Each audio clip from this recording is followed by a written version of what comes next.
indépendants, la parole est à Madame Félicie Girard pour une durée de 5 minutes.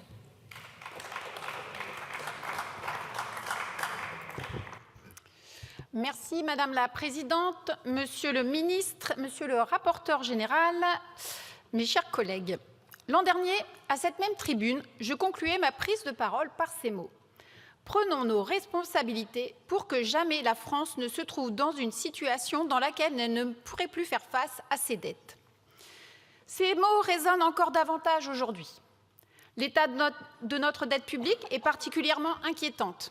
En 2023, la dette publique s'établissait à 3 101 milliards d'euros, soit 109,9% du PIB.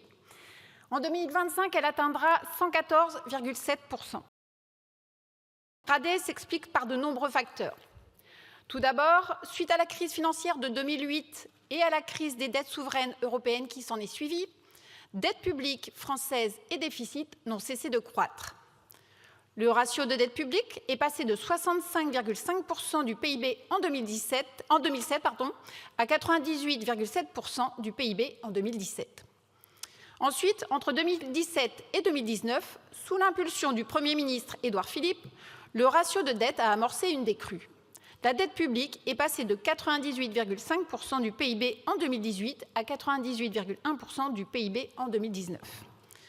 Enfin, face à la crise sanitaire qui a démarré en 2020, notre déficit public et notre endettement se sont aggravés, aggravation qui s'est maintenue en raison du faible dynamisme de la croissance.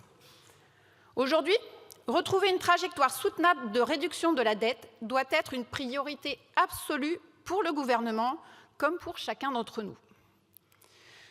Le PSMT 2025-2029, c'est-à-dire le plan budgétaire et structurel à moyen terme, que la France doit communiquer à la Commission européenne, prévoit la décrue du ratio de dette publique en pourcentage du PIB à partir de 2028.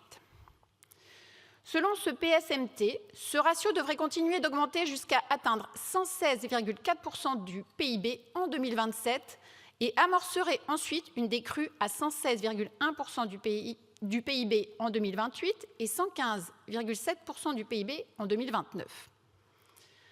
En limitant le déficit, le ratio de dette peut donc diminuer. L'endettement de la France n'est pas une fatalité. Les récentes annonces de l'agence Fitch sont à ce titre encourageantes. Et maintenant, en maintenant la note de notre pays, elle témoigne que le gouvernement a pris la mesure du problème que nous rencontrons.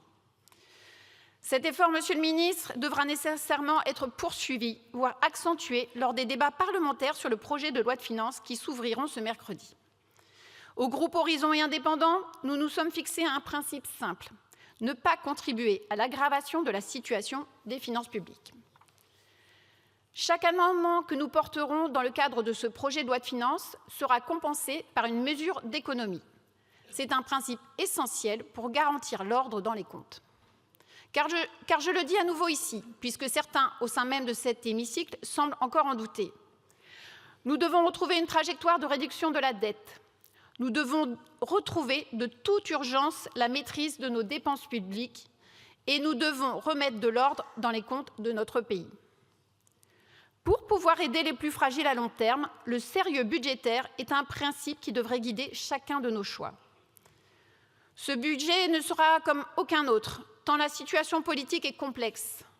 Cet hémicycle est fracturé et le gouvernement reste fragile. Dans ce contexte, je suis persuadée que nos compatriotes attendent de nous d'être responsables et de travailler ensemble dans l'intérêt de notre pays. Au groupe Horizon et Indépendants, nous y sommes prêts. Je vous remercie. Merci Madame Girard. Pour le groupe Liberté, Indépendants, Outre-mer et Territoires, la parole est à Monsieur Michel Castaldi.